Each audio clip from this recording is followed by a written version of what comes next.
Has the Epstein saga tainted Trump as at least a bystander aware of what was going on?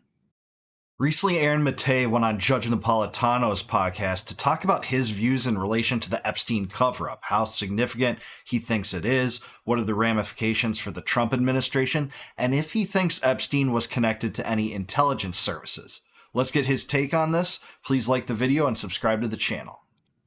Yeah, well, judging by his behavior, it certainly has, because look, a lot of his top influencers, people like Dan Bongino, who's now the deputy director of the FBI, really hyped up the Epstein thing and accused the government under Joe Biden of covering up a sprawling pedophile ring and blackmail conspiracy. And now they've come into office and Trump says everyone should stop talking about it. And there have been reports coming out that, Trump wrote a birthday card to Epstein and they were friends. Epstein said that Trump and him were very, very tight. And Trump has admitted before on tape to being a sexual predator, his famous or infamous Access Hollywood tape. So it wouldn't surprise me if Trump has something to hide. Now, my opinion here is that this Epstein thing's been overblown by everybody. I don't see the evidence to support the maximalist view that Epstein was an intelligence agent blackmailing people. I don't think you need to blackmail people in the U.S. to go along with Israel, for example. AIPAC just buys people off. All right, so a few things here. This is interesting. I'm glad to have his opinion. I have no doubt that it's in good faith. Aaron's an immeasurably amazing journalist. He's done great work on many things.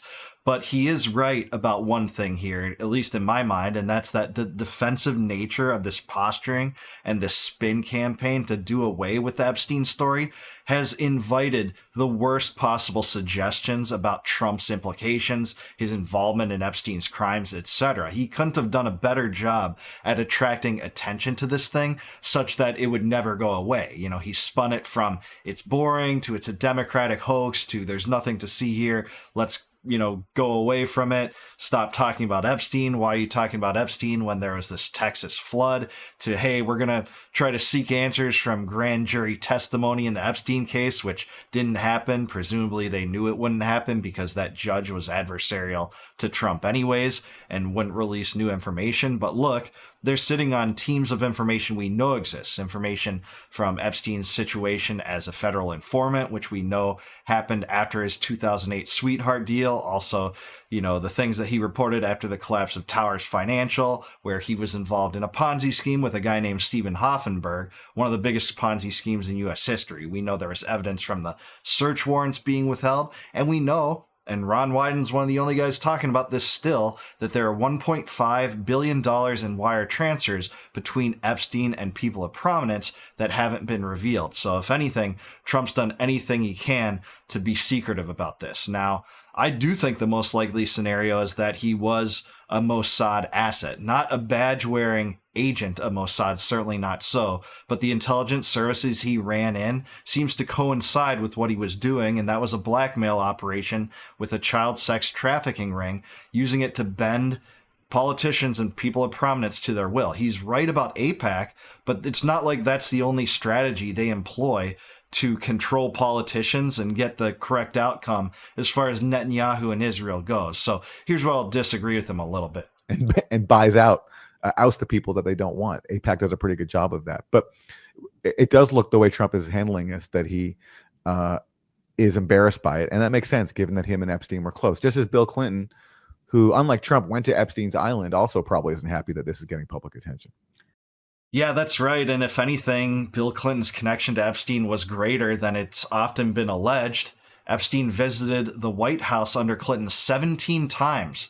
And this came out, and there's not much information about what he was doing there. It looked like, some of the information that's come out has pointed to him supporting a fundraiser so that Hillary Clinton could redecorate some of the rooms in the White House or something like that. That's, kind of crazy, but we don't know that much information from it. But what we do know is these visits between Epstein and the Clinton White House in the 1990s, there were 17 of them again, were facilitated by a White House aide by the name of Mark Middleton.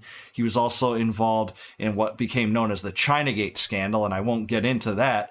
But here's how Mark Middleton died, much like in Mystery, many of the people involved in this case have died.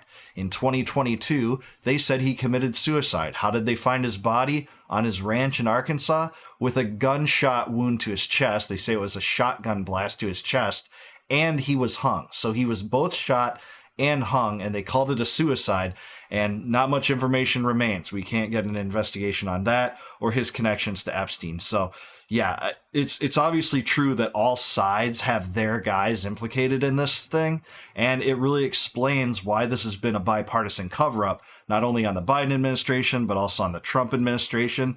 He died under the watch of Trump, right? And then there was 4 years upon which the Biden administration did nothing, gave no answers, provided no clarity or no transparency. And the Democrats didn't use that against Trump. Now they're being more opportunistic about it, no doubt. But I want answers regardless of which political party that this benefits, regarding his ties to intelligence and regarding his clients and behavior and where he got his wealth. I think if you follow the money, you'll find the truth when it comes to Epstein. So here's where I'll disagree with Aaron for once. I know there's probably other areas, including in economics, where we disagree. I think he's one of the best journalists in the world, but I do think that there is more here than appears, and the only thing that explains the way that the administrations have handled this points to that, and not that there's nothing there. Was Epstein a Mossad asset? I've seen no evidence to support that. I know people really believe this. I understand why. Israel is a criminal regime committing acts of just unspeakable evil and does really shady things around the world to advance their agenda. So I totally get why he's suspected as being a Mossad agent. And given the fact that Ghislaine Maxwell's father also was tied to Israel, I get the suspicion, but I personally haven't seen the evidence for it. And I do think there's a danger here that if the Epstein Mossad thing is being overblown, that people are going to undermine the legitimate reasons to criticize Israel and Israel's influence over U.S. politics. And I think people should be at least be mindful of that. Although, listen, I'm all for anything that brings scrutiny to Israel, because that to me, it's the issue of our time. So if Epstein is the vehicle for it, okay. I just personally, I can't sign on to that theory because I just haven't seen the evidence for it. Interesting. And yeah, he's not just saying that. He does understand the evil that is the modern Israeli regime under Netanyahu. He reports on it all the time. In fact, he's one of the best voices in the independent media that bring true news regarding that, but regarding the genocide, regarding U.S. complicity in it, and how right now you have people lining up for aid, Palestinians lining up for aid, getting shot down by IDF soldiers, something that Israel isn't even denying. His point's actually interesting that, focus on this might detract away from the real crimes that are documented that Israel's involved with. But I don't think it has to be one or the other. I think you can point out both things and be equally hard on Israel and the United States for bankrolling Israel in that regard. Again, not to say that that's not a fair point too. When it comes to whether he was a Mossad asset, well, there's no smoking gun. And even I won't go as far as to say, categorically he was absolutely working for Mossad, no question about it. Although I do think that's the most likely scenario. And it's the most likely scenario because of all the circumstantial evidence that has piled up in a narrative that actually makes sense in that regard. Whereas the narrative that the White House is selling us and that the deep state is selling us and that AIPAC and the neocons are selling us doesn't make any sense whatsoever, from the details of his death to how he acquired his wealth to why Ehud Barak was living at his house for prolonged periods. Nothing about that makes sense. But what does, and what's known, is that Epstein had hardcore connections with not only high leaders in Israel, including 4 prime ministers. Yeah, he did have Ehud Barak staying at his house for prolonged periods after he was convicted of his first child molestation charge when he got that sweetheart deal in 2008. You had, there's even kind of pictures out there in sensationalist journalistic articles about how Ehud Barak was kind of trying to hide his face, conceal himself with a mask, trying to get into the property that Les Wexner had given Epstein, the $77 million property in Manhattan, kind of trying to be elusive about it. We have Epstein giving Ehud Barak $2.3 million to write 2 essays, one of which he didn't finish. There was just hardcore connections here, and a lot of the wealth transfer that happened between the two aren't exactly explainable. We also know that he ran in intelligence circles, even as a young man, with Douglas Leese and Adnan Khashoggi, people involved in arms trafficking during the Iran-Contra ordeal and things such as that. We have Epstein telling according to the account of Ari Ben-Menashe, that he was a Mossad agent.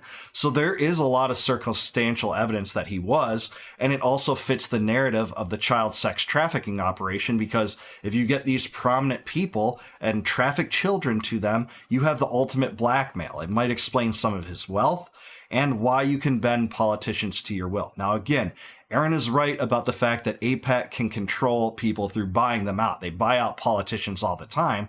But it's not right to say that, Mossad or AIPAC's a one-trick pony. They are known to try all sorts of different ideas to try to bend politicians, including U.S. politicians, to their will.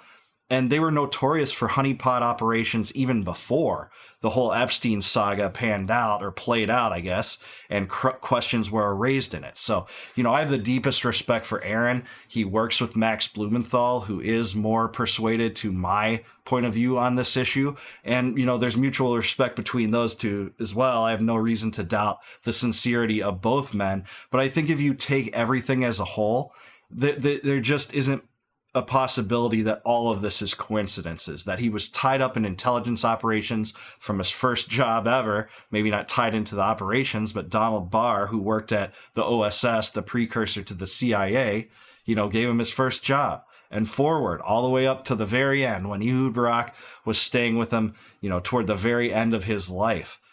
This isn't explainable by just saying there was no connections whatsoever, and we're never going to talk about the intelligence connections, which the White House never mentions, mainstream media never mentions. It takes, diving into primary sources and, books by Whitney Webb, which is fantastic, by the way, that people have learned this. So that's what I'll say about that. Respect Aaron's viewpoint on it. Just happen to disagree a little bit. But let me know down below. Do you agree with Aaron Maté? Is this story overblown? Does the Epstein story get away in revealing the dire nature of the genocide in Gaza? Let me know in the comments below. Like the video, subscribe to the channel. Also subscribe to Napolitano. He's amazing. I appreciated this podcast.